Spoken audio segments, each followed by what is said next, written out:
Champions League heating up. Kyle Bond is with us to give us a recap of yesterday's matches and preview a big one coming up later today. Kyle, thanks for coming on the show. Really appreciate it. All right, so the big talking point today on our show here is this huge comeback from Inter Milan yesterday against Barcelona. Certainly a lot of people seem to be on social media saying that Barcelona blew it. It wasn't that Inter won it. What do you make of it? Yeah, look, sometimes we like to get into the nitty gritty here, Craig, because that's what we do, right? We want to find the angles. We want to break down the games. Sometimes sports just happen, right? And it's great when they do. Sometimes soccer comes down to put ball in net. And one team put ball in net better than other team yesterday, and that was Inter. That's just the way it went. They got just the perfect mix of incredible goalkeeping. Jan Sommer was unbelievable, made an incredible number of saves against Lamine Yamal in particular. The equalizing goal at the end of regulation to send it to extra time was scored by a 37-year-old defender who never scored a Champions League goal in his life before that one, and it was like a striker's finish. It was unbelievable. So, sometimes this is just what happens in these knockout tournaments. It was an all-time game. We had a blast. But now you look forward. What does it mean for the Champions League final? Here's what impressed me the most about Inter and why I hope nobody sleeps on them in the Champions League final against either Arsenal or PSG. This was the best defensive team in Europe coming into this semifinal, and they won the semifinal 7-6 on aggregate, which tells me not only are they an exceptional defensive side, but they can flip the switch and play with an attacking team when they want to. And Barcelona played right into their hands. And so I really think that people shouldn't sleep on Inter. We want to keep a look at the lines when the Champions League final odds come out, because there's a chance that the odds will sleep on Inter, and we should watch for value there. Because while I think, I still probably would favor Arsenal or PSG over them, certainly PSG, you've got to look at potential value here because it very well may be there.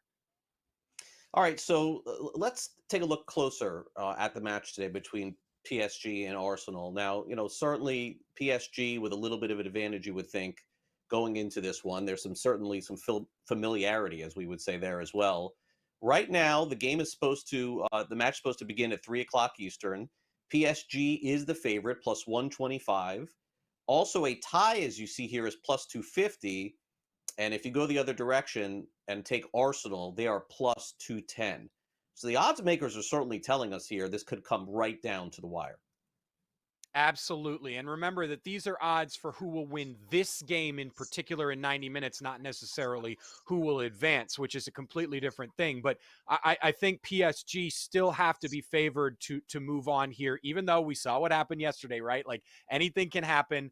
But I think, holding that 1-0 lead, going back home for the second leg, protecting that lead. Ousmane Dembele is healthy. So that's a big deal. There were questions about him after coming off in the first leg late in the game with a muscle injury. He's healthy.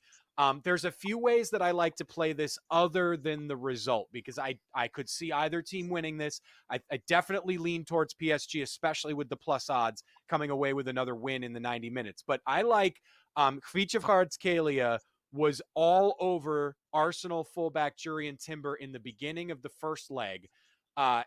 Timber fouled Kvaratskhelia 4 times in the first 20 minutes. Somehow didn't get a yellow card. But I like to take that and translate it to this game, because there's going to be a lot of attention on Ousmane Dembele up the middle, but everything starts for PSG on the wing. And so I really like Kvara to have a good game today. You can get him, I think, plus 125 to score or assist, I think was the number. Which is really, really good. He had a number of good shots on goal in that game that were saved by David Raya in the match. And you can get Jurrien Timber to get a yellow card at about plus 290. I like both of those. If you're looking on somebody for Arsenal, because Arsenal are going to have a lot of attacking pressure in this game, they have to come back from that 1-0 deficit. Gabriel Martinelli is a really good option on the left. Everybody looks to Bukayo Saka, who's their superstar on the right wing. But he's going up against Nuno Mendes, the left back for PSG, who's been unbelievable defensive this Champions League. He pocketed Mo Salah against Liverpool in the round of 16 over both legs. Salah had nothing. And he was really good against Saka in the first leg against Arsenal.